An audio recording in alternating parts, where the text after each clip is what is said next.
விதமா பிரிச்சோம். பெற்றோர்களே 3 விதமா பிரிச்சோம். 3 விதமான ஆய்வு. அதுல தான் பெற்றோர்களை எடுத்து ஒரு படைப்பு பண்ணுவோம் அப்படின்னு சொல்லி பண்ணோம். அதாவது பசங்க வயிற்றுல இருக்கும்போதே பசங்களுக்கு பேர் வச்சு அவன் இதை தான் படிக்கணும், அவன் இப்படிதான் இருக்கணும், அவன் வாழ்க்கையே இப்படிதான் அப்படின்னு மொத்தமா டிசைன் பண்ணி அவனுடைய ஒரு 35-40 வயசு வரைக்கும் இவன் அது வரைக்கும் உயிரோடு இருப்பானானே தெரியாது. இவன் அவன் பிள்ளைக்கு பயங்கரமா டிசைன் பண்ணோம்.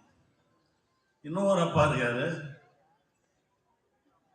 பையன் பிறந்ததுக்கு அப்புறம், பையனோ பொண்ணோ பிறந்ததுக்கு அப்புறம் நிதானமா உட்கார்ந்து அவனுக்கு என்ன பிடிக்குது அப்படின்றத அவனுக்கே தெரியாம கண்டுபிடிச்சு அவனை அதை நோக்கி நகர்த்தி அதுல அவனை நம்பர் 1 கொண்டு வர அப்பா. இன்னொரு அப்பா இருக்காரு, அதுதான் பயங்கரமா ஒர்க் ஆச்சு. அது ஒரு 60-65% அப்படிதான் இருப்பாங்க. என்னன்னா, நல்லவனை பார்த்தா சிரிச்சுக்கடா, சரியில்லாம பார்த்தா விளைவிக்கிறா, நமக்கு எங்கடா வந்து இருக்கிறது தெரியாம இருந்துட்டு போயிருந்தோம்.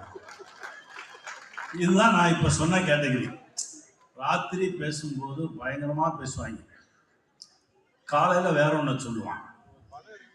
இதெல்லாம் இவன் வேற ஒண்ணு சொல்லிட்டானே. இதெல்லாம் எலாஸ்டிக் மாதிரி இப்படி இழுத்தா அப்படி வரும், இழுத்துட்டோமே நினைச்சு நம்ம வீட்டுக்கு போயிடுவோம்.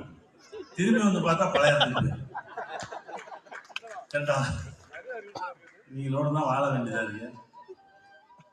நீங்களோட தான் வாழ்ந்து நம் கடமையும் நம் வெற்றியையும் பார்த்து அவங்களே